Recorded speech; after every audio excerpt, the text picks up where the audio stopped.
Bismillahirrahmanirrahim. Assalamualaikum warahmatullahi wabarakatuh. Alhamdulillah wassalatu wassalamu ala Rasulillah Sayyidina Muhammadin wa ala alihi wa ashabihi wa man tabi'ahum bi ihsanin ila yaumiddin, amma ba'd.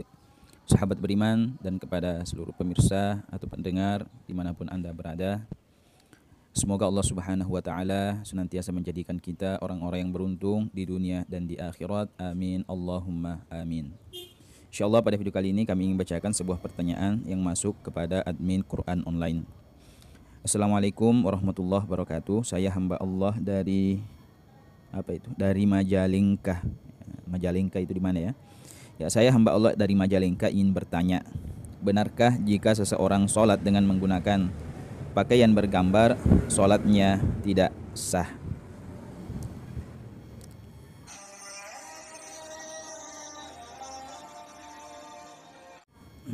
Waalaikumsalam warahmatullahi wabarakatuh. Kepada saudara atau saudari yang bertanya, yang dari mana tadi? Dari Majalengka ya, dari Majalengka.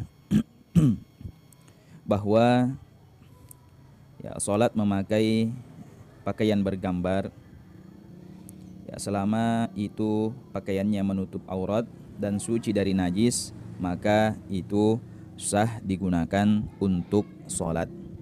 Ya, itu sah digunakan untuk sholat selama pakaian itu suci dari najis dan dapat menutupi aurat kita saat kita sholat. Meskipun ada gambarnya, itu sah digunakan untuk sholat.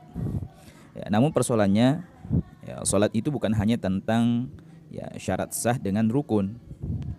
Ya, akan tetapi sholat juga memiliki dimensi batin ya, yang dikenal dengan istilah khusyuk.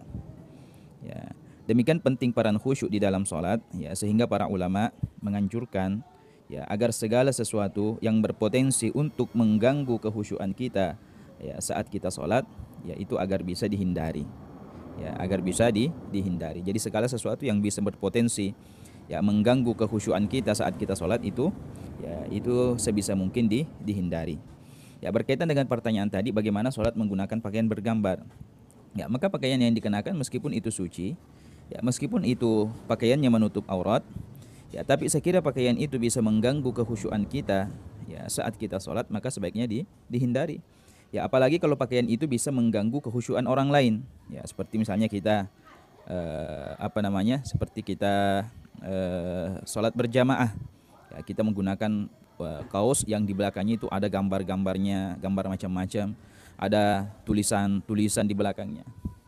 Ya, sebagaimana yang sering kita temukan ya kemarin ya, sholat di sebuah masjid, yaitu ada anak muda yang pakai kaos ya, di belakangnya berbuat baiklah sampai orang lain mengira Anda sedang ikut nyalek. Ya, berbuat baiklah sampai orang lain mengira Anda sedang ikut nyalek. Ya, itu ketika kita sholat ya, tanpa sengaja kita lihat ya, namanya manusia biasa ya, dalam sholat terkadang kita baca ya, meskipun itu tidak membatalkan sholat ya, akan tetap selama tidak dilafazkan ya, akan tetapi ya jelas itu mengganggu konsentrasi kita, mengganggu kekhusyuan kita saat kita sholat. Nah, jadi seperti itu, bahwa menggunakan pakaian bergambar dalam sholat ya, selama itu menutup aurat, selama itu pakaiannya suci dari najis, maka itu sah digunakan untuk sholat. Ya, akan tetapi sebaiknya dihindari. Karena kenapa? Karena itu berpotensi bisa mengganggu konsentrasi kita atau kekhusyuan kita saat kita melaksanakan sholat. Ya, seperti HP. Ya, kalau bisa sebelum masuk masjid itu dinonaktifkan, atau ya nada darinya dinonaktifkan. Ya, agar ya saat kita sholat ya, itu tidak mengganggu kekhusyuan orang lain. Ya, namun ya, di sisi lain juga, jika ada saudara kita yang mungkin lupa untuk mematikan HP-nya, men-silentkan HP-nya, ya kemudian tiba-tiba di tengah-tengah sholat kok bunyi, ya dan tidak bisa dimatikan, ya kita juga ya jangan langsung bersikap kasar kepada mereka, langsung jangan kita marah-marahi di tengah orang banyak, ya jangan seperti itu. Ya, seperti yang pernah kami temukan, ada orang tua pas selesai salam langsung dihardik orang yang bunyi HP-nya tadi. Ya, di sisi lain jangan juga seperti itu. Ya, kemudian itu tadi ya kita sebelum masuk masjid yaitu HP-nya memang ya dicek ya, ingat untuk di nonaktifkan nadanya agar tidak mengganggu kekhusyuan kita dalam sholat. Ya, saya kira demikian. Wallahu a'lam. Lebih dan kurangnya kami mohon maaf. Wassalamualaikum warahmatullahi wabarakatuh.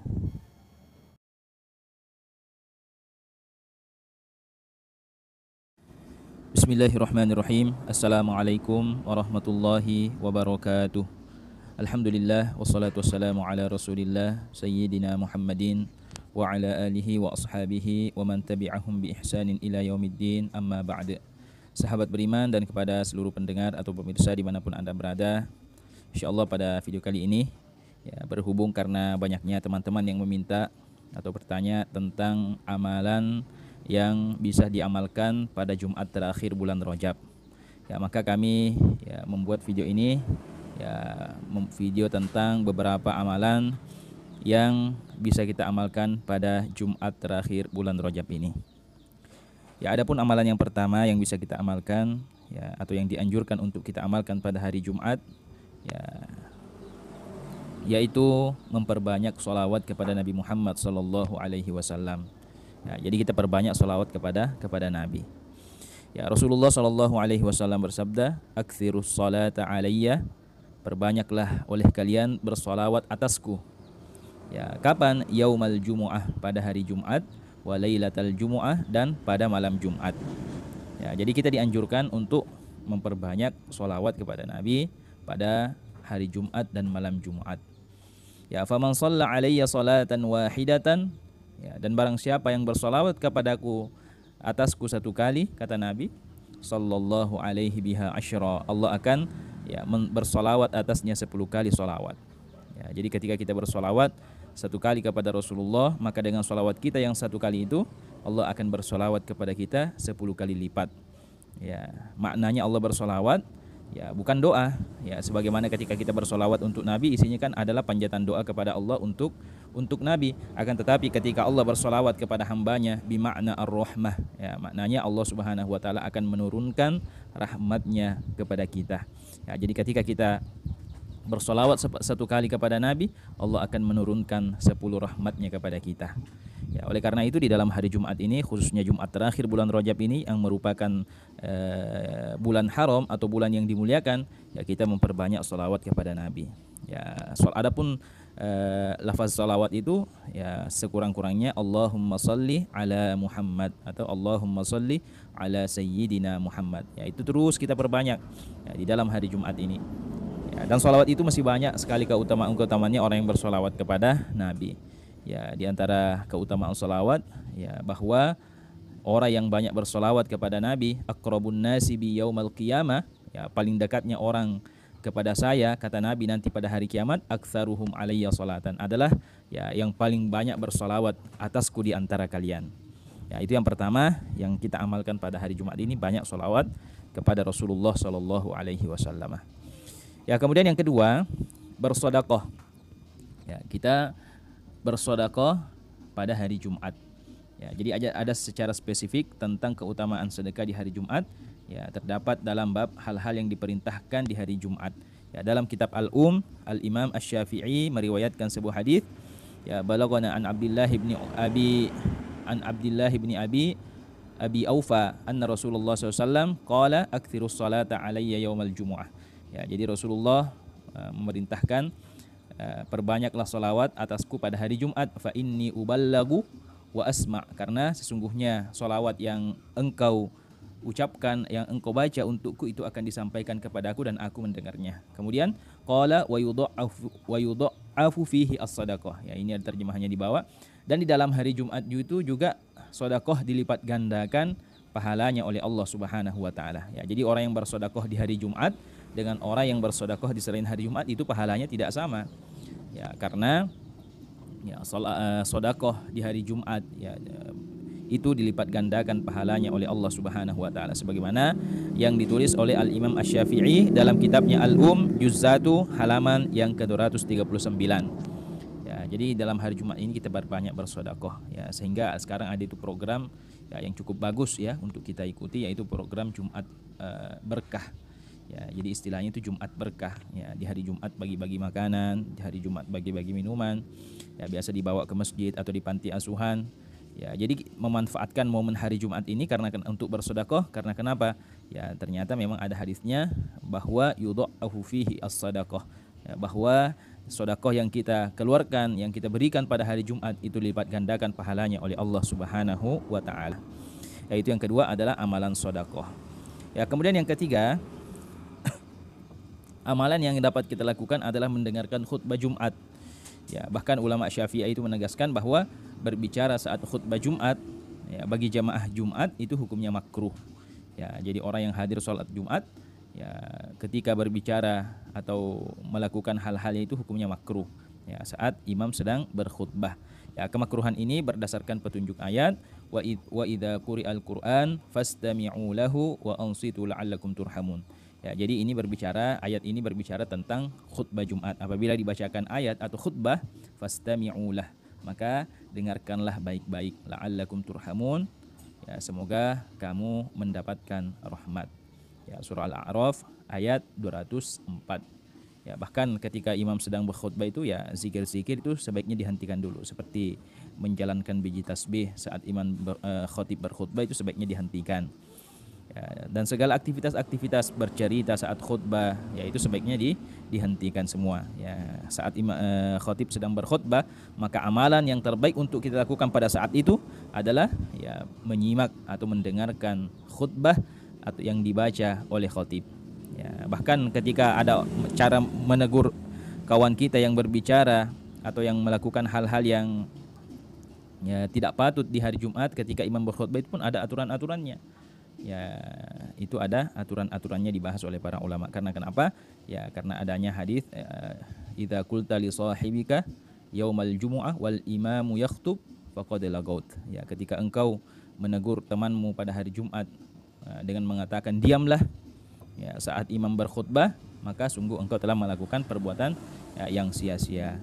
Ya, itu sampai diatur seperti itu. Jadi ketika imam berkhutbah, ya, kita mendengarkan khutbah Jumat dengan baik, ya, kita menyimak dengan baik. Ya, itu amalan yang ketiga adalah mendengarkan khutbah Jumat. Ya, kemudian yang selanjutnya, ya, kita memperbanyak berdoa pada hari Jumat. Ya, karena di dalam hari Jumat itu, ya, ada yang diistilahkan dengan sa'atul Jumu'ah, ada saat-saat atau waktu-waktu yang mustajab, ya, yang kita dianjurkan untuk berdoa di dalamnya. Ya, sebagaimana yang disebutkan di sini, yaumul Jumu'ah thinta asyarah yuridu sa'atan. Jadi dalam hari Jumat itu terdapat 12 jam. La yujadu muslimun yas'alullaha azza wa jalla syai'an, ya, yang mana apabila ada seorang muslim yang berdoa, ya, atau yang meminta kepada Allah Subhanahu wa taala sesuatu, ya, illa atahullahu azza wajalla, kecuali Allah akan mengabulkan apa yang ia minta. Faltamisuha akhir sa'atin ba'dal asr. Ya, sebahagian ulama mengatakan bahwa waktu tersebut, ya, yaitu setelah asar. Kan tetapi sebagian juga ada mengatakan bahwa waktu mustajab tersebut yaitu ketika imam duduk di antara dua khutbah. Ya, jadi inilah di antara waktu-waktu yang mustajab, ya, waktu-waktu yang doa terkabulkan pada hari Jumat, yaitu tadi ada dua pendapat. Pendapat yang pertama mengatakan, yaitu pada imam sedang duduk di antara dua khutbah, ya, kemudian ada juga mengatakan bahwa, ya, waktu mustajab tersebut bahwa yaitu setelah sholat asar. Ya, jadi kalau kita mau dapatkan, ya, sepanjang hari Jumat kita banyak berdoa kepada Allah, memohon kepada Allah, mengharap kepada Allah dengan hati kita. Ya, insya Allah semoga doa yang kita harapan kita itu, panjatan doa kita, ya, bertepatan dengan waktu-waktu mustajab tersebut. Ya, jadi kita banyak berdoa pada hari Jumat. Ya, khususnya tadi kalau kita tidak bisa sepanjang hari Jumat berdoa, minimal ketika imam duduk di antara khutbah dan setelah sholat asar kita memperbanyak berdoa kepada Allah Subhanahu wa taala. Ya, kemudian yang terakhir, ya, kita membaca surah Al-Kahfi pada hari Jumat. Ya, membaca surah Al-Kahfi pada hari Jumat itu, ya, cukup sudah masyhur, ya, banyak hadis-hadis yang menyebutkan tentang keutamaannya. Ya, keutamaan membaca surah Al-Kahfi pada hari Jumat, sebagaimana diantaranya wa balaghana anna man qara'a surat Al-Kahfi uqiya fitnatan dajjal. Ya, orang yang membaca surah Al-Kahfi, yaitu diantara keutamaannya akan dilindungi dari fitnah dajjal. Ya, akan dilindungi dari fitnah dajjal. Ya, yang mana dajjal ini fitnahnya sangat besar. Kan tetapi orang yang membaca surah Al-Kahfi, ya, itu akan diantara keutamaannya akan dilindungi dari fitnahnya al-dajjal. Ya. Ya, kemudian yang terakhir, ya, ada juga amalan yang cukup populer, ya, ini yang masyhur, ya, Jumat terakhir bulan Sya'ban, Ya, dikutip dari kitab Kanzun Najah was Surur dari Syekh Ali Al-Juhri radhiyallahu rahmatullah alaih, yaitu zikir Ahmad Rasulullah Muhammadur Rasulullah.